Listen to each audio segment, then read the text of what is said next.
And if I remember correctly, this is actually my formal introduction to the channel. How's it going?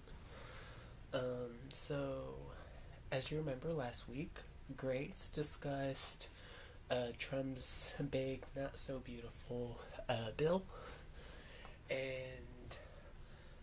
I think that'll actually be fairly representative of the kind of topic she will be discussing. She's going to probably focus a little more on current event style things.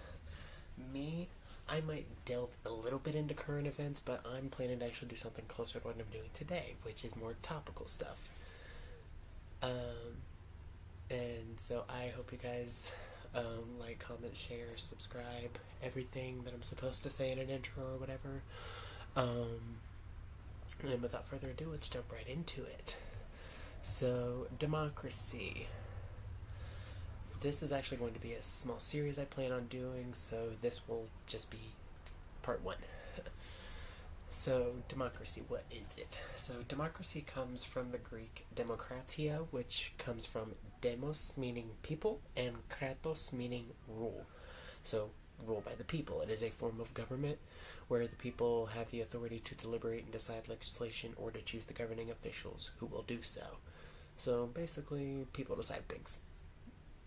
Sounds simple enough, right? And I think a good starting place would be what are the types of democracy? And there are actually 5 types of democracy. First of all, you have direct democracy. Direct democracy is exactly what it sounds like. People will directly vote on the policies that will affect them. Some cities and states around the United States, where I live, for example, do offer some levels of direct voting. For example, here in Ohio, just in the last couple of years, we actually had a ballot initiative on one of our in one election, and in a 55-45 vote, percent-wise, we managed to legalize recreational marijuana. So, shout out to Ohio. Rare win for us. Rare W, huh? And, direct democracy, that's great, right? Like, everybody gets an equal voice. We can say, hey, whatever's most popular and supported by the majority, that can get passed without, like, representatives to get in the way. And honestly, especially with, like, modern technology, I'm recording this on a laptop right now. We could literally just hop on a laptop and go vote. And some countries actually have it where that is how their voting goes. That, on the other hand, everyone also gets an equal vote, meaning your shitty, bigoted neighbor gets to have an input that is the same as yours. So, however that goes. And then also, we, especially in the United States, live in an era of deep misinformation, and people being or ill-informed, meaning we could end up with contradictions and inconclusive outcomes, and minority interests can be dominated. For example, people of color, queer people like myself, in the current setup, however, originally in the United States, when we were talking about minority rights, we were talking about rich property-owning people. Hence why early American democracy only allowed like 2 to 20% of the people to vote. We'll get into that here in a minute. Second, we have representative democracy. Representative is just like, hey, you choose the guy that has the best face for TV, who has the best sales pitch, so to speak. And you vote for them, and then they go and help make those decisions on your behalf. So on the one hand, it's good for when there's like very strong complexities, because, there are some people where it's like a specialized knowledge would come in handy that maybe the average population wouldn't have. And participation in government translates into engagement, because, officials want to be responsive and, do things according to feedback, because, you want to keep getting elected, right? And mass media also allows widespread sharing of ideas, so we can also get the constructive criticism in real time, right? Cons, though, smaller groups can get marginalized if they aren't under larger contingent majorities, so minorities get excluded, basically, from democracy in that regard. There's also the cost of running campaigns for representatives, like in the United States. I know Western Europe, they tend to have like a very short election cycle, but ours is like a 2-year cycle. And so it's like when you're in the House of Representatives where it's a 2-year term, you're basically just constantly campaigning instead of actually doing things. So it kind of sucks in that regard. On top of the fact that the cost of running a campaign is just a barrier for some people to run, because in the United States especially, it's like if you don't got money, you can't run a campaign basically, because who's going to vote for you if you can't get your name out there? And that said, with representative democracy, there is the higher probability of being corrupted, because, they may prioritize personal gain. The third kind of democracy is presidential, which is what the U.S. also has. So presidents can operate outside of that legislative branch, so they can take an independent leadership role and reduce gridlock. And there can be elections conducted via electoral college, so regional divides can actually host a concentration of power. So presidential outcomes tend to favor statewide trends rather than a government majority rule situation. But on the other hand, presidents can also have unchecked powers that can be abused or corrupted. And presidential systems often have like such a strong bureaucracy surrounding it within levels of government, so there just tends to be wasteful spending to maintain the bureaucracy. Me personally, I'm not exactly against bureaucracy. Bureaucracy is just kind of how things get done sometimes, so but too much bureaucracy can be a problem. Parliamentary democracy is basically just, there's a parliament like they have in the UK, like in England. So it does not require a direct vote of all the people, so, it's, more convenient.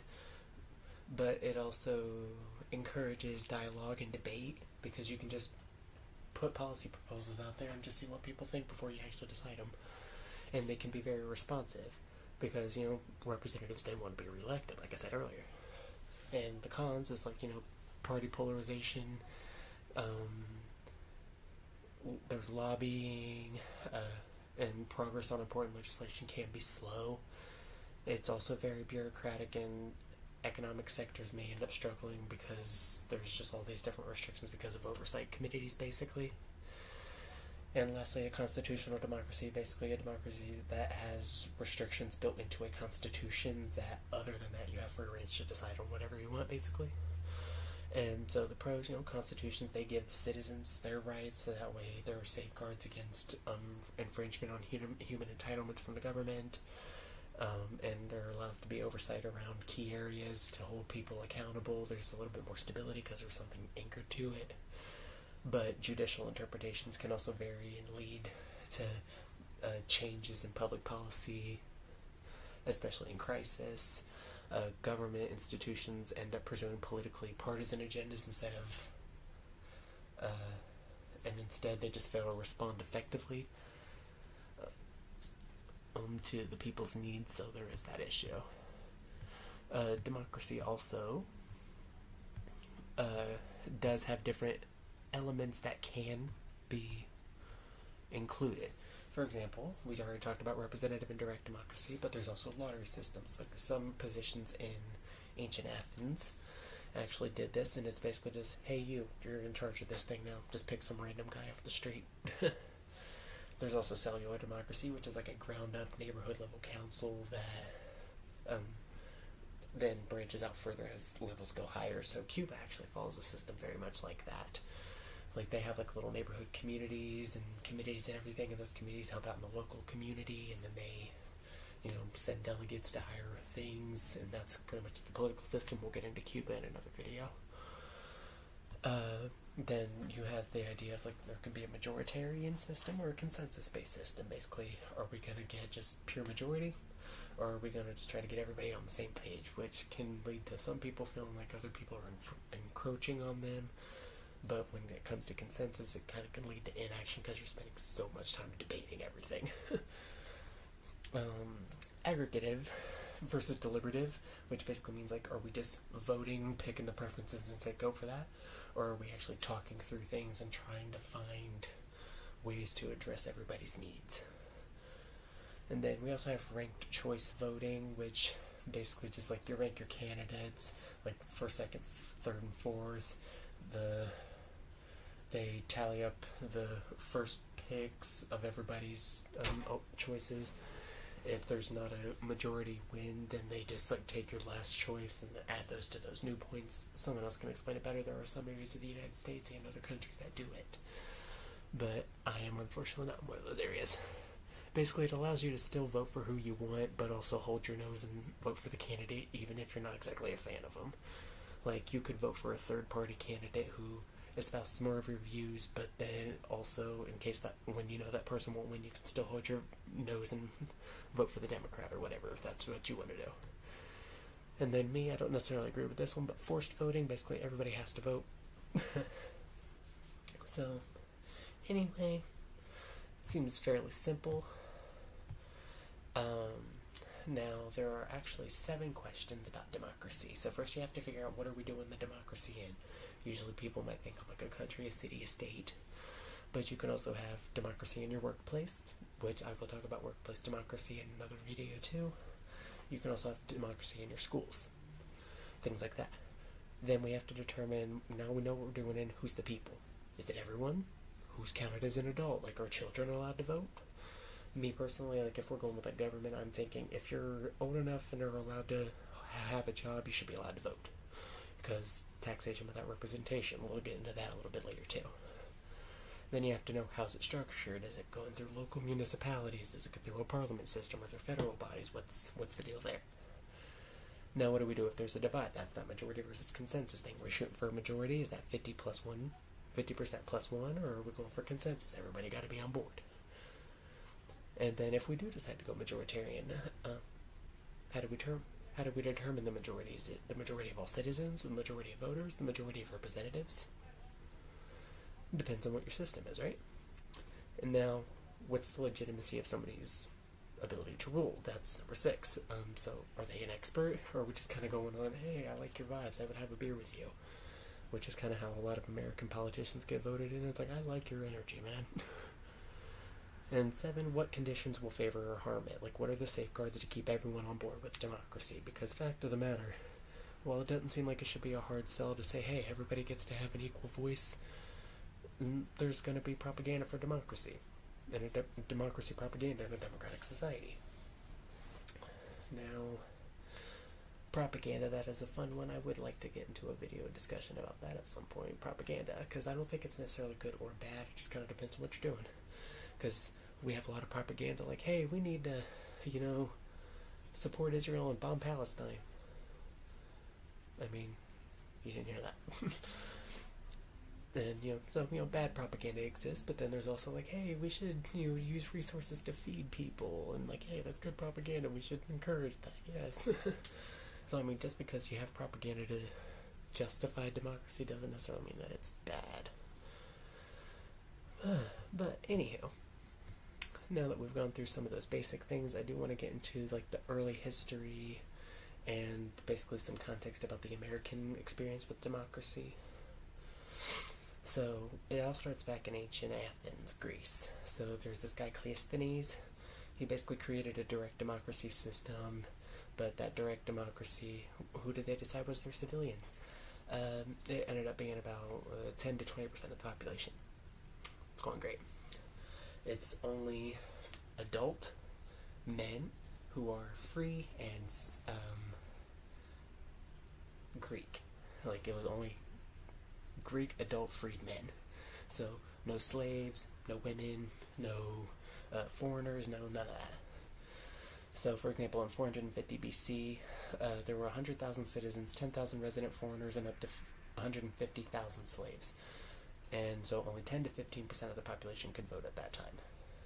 So anyway, they all meet up at this place, or this thing called an assembly. And in this assembly, they would meet 40 times a year, like near the Acropolis, and basically anyone who was a citizen and allowed to vote could just show up, vote, and majority wins. Simple enough, right? The agenda is set by the Council of 500. The number of representatives was roughly proportional like the House of Representatives today. And, I mean, when you consider how small the population of Athens would have been at the time. I mean, 500 is at least relative proportionally, or whatever. But, like, for example, we have 535 members of Congress to represent 330 million people. Yeah, it's great here, isn't it? Anywho, so we all know, long and the short of it, Athens goes to war with Sparta. They temporarily install an oligarchy, but then Athenian democracy does prevail and come back. And then around 146 BC, the Roman Empire does, for the victory for men everywhere, destroy Athenian-style democracy. So next we move into the Roman Republic. In a republic, like you'll hear in America, conservatives will say, oh, we're not a democracy, we're a republic. Actually, at the time that America was founded, democracy and republicanism were actually very similar, basically interchangeable, because republicanism was basically just a representative democracy. It was basically, you just vote representatives who will go in and make those decisions. That's a representative democracy. Anyhow, so the Roman Republic. So Rome was a city-state, and they basically created their little empire. They started expanding, doing colonization, and annexing smaller places around it, including most of Western Europe and all of the Mediterranean. Shout out to colonization, am I right? So Roman assemblies, for example, they were held in forums just in the middle of Rome. And the citizenship, who was a citizen, it was anybody who was there by birth, and or they could be granted it by naturalization, or just by owning slaves. Yay! And gradually, obviously, more people were added as it expanded. But the problem is, you gotta go to Rome to vote, and the Roman Empire was huge. I don't have time to go travel like hundreds and thousands of miles just to go vote. Then I gotta go back home. I don't got time for that. Who's doing that? No one. So anyway, as a result, they eventually started doing a representative system. They would elect representatives to serve in the Roman legislature, which ended up basically just becoming a really complicated structure. Like, they had a senate, but then like a lot of different comitias, like the Comitia Curiata, which was just 30 local groups that were drawn from 3 ancient tribes. The Comitia Centuriata, which is basically 193 military units. The military played a big fucking role in like Athenian and Roman democracy.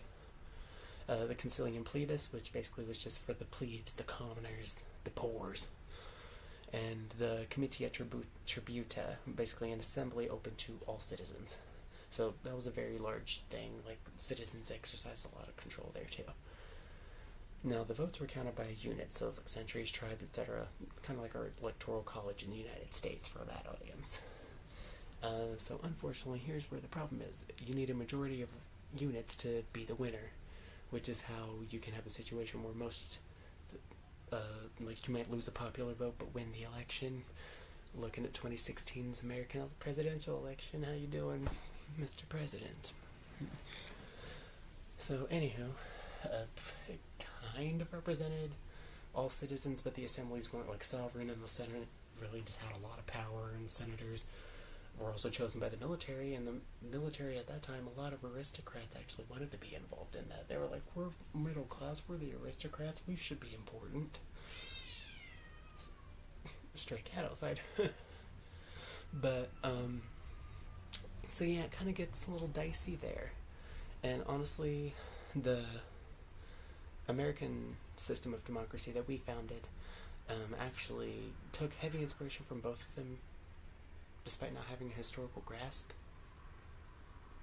And, like, in the Athenian-style democracy, for example, the citizens who were allowed to vote, the 10 to 15%, they exercised a lot of control in their decision-making, so, really good democracy there.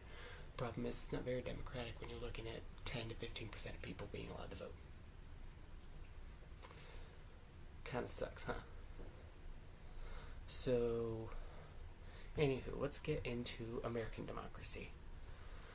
So, for America, here's what our history of it is. Like, 1787, Constitution gets officially signed, and at this time, the potential voters seem to basically vary from 2 to 17% of the population. High five for voting rights, right? So voting rights were at that time restricted to just men, and pretty much based only on land ownership, so no slaves. no women, no pores, things like that. Anywho, so they decided, well, unfortunately, we're going to have to make political parties to know how to like group and sort of try to represent these people that we're not going to talk to. So most people at the time really weren't a big fan of political parties because they was like, that's just going to create factions, which is just going to create divides, which is just going to create like a system where we're either going to have people who are not voting for what they actually want because they have to basically make concessions with other people who they don't necessarily agree with. And just, you know, kind of like in the system where we have today, like with our Overton window, which is basically just the acceptable frame of what's acceptable political dialogue. So when you're over, for example, in the American system, the Overton window is shifted so far to the right that both Democrats and Republicans will technically fall right of center. So, you know, but anyway, we decided we're going to have to create parties and run candidates for local and larger scale things. So, you know, still excluding women, slaves, freed blacks, indigenous people, etc. You know, democracy, sure. But they didn't anticipate that laws enacted by representatives would kind of just make parties necessary, because obviously you can't just direct democracy, such a large scale thing. Which sucks because, you know, you're probably going to end up with a candidate or a party who aligns with like 70% of your values, but then the other 30% you have to compromise, so you're just kind of stifled and not getting to show what you truly believe. Like, I'm voting for them, but I don't agree with everything that they say, so, you know. Anywho, early 1800s, suffrage expanded to include 50 to 60% of white men. You know, 20% of the population. Or, the white population, sorry. 18% of the population. Right on. Win for democracy, am I right? Anywho, by the late 1800s, average citizens are like, bro, this is a plutocracy. Only the rich people are allowed to get a say. Only the corporate people are allowed to have an opinion. So, we had the populist era. Basically, citizens were like, no, we want more responsiveness from y'all. Y'all are going to do what we say. So, they started expanding voting rights and gave women the right to vote, black people the right to vote. Some elements of direct democracy were encouraged, so sometimes there were ballot initiatives that could be added, popular elections for senators, primaries for presidential candidates, things like that. But here's the thing. Some of those ballot initiatives were just being pushed to favor minority interests, and like I said at the time, minority interests basically meant rich people wanting to be assholes and fuck over everyone else. But, you know, they have more money and resources. You know, money talks. So, anyway, the factions, they found themselves capitulating to minority interests at the expense of the public good. So, companies were allowed to lobby for maintaining carcinogens or military spending, fossil fuels. I do want to get into some of these topics at another point, like lobbying and military spending. Anywho, prior to the 18th century, parties and factions actually tended to undermine stability of the government and made it harder to get things done. There was a lot of arguments, and the government would shut down all the time. So they were like, well, we can't sustain this. But like I said, that does kind of create that lesser of two evils situation. And if you ask me, that lesser of two evils thing is just, it sucks. Because, like, I shouldn't have to hold my nose and vote for this candidate that I don't agree with, because the alternative is worse. Like, it's like, because then that just kind of gives the right, like, the Republican, for example, the opportunity to be even more shitty, and all the Democrat has to do is be slightly less shitty, even if they're both doing shitty things. And so it's just like, then you're just stuck in a system where things continue to spiral. And if you've watched American politics for the last, like, 40, 50, 60 years, yeah, it's definitely that. So, last thing I'm going to actually talk about,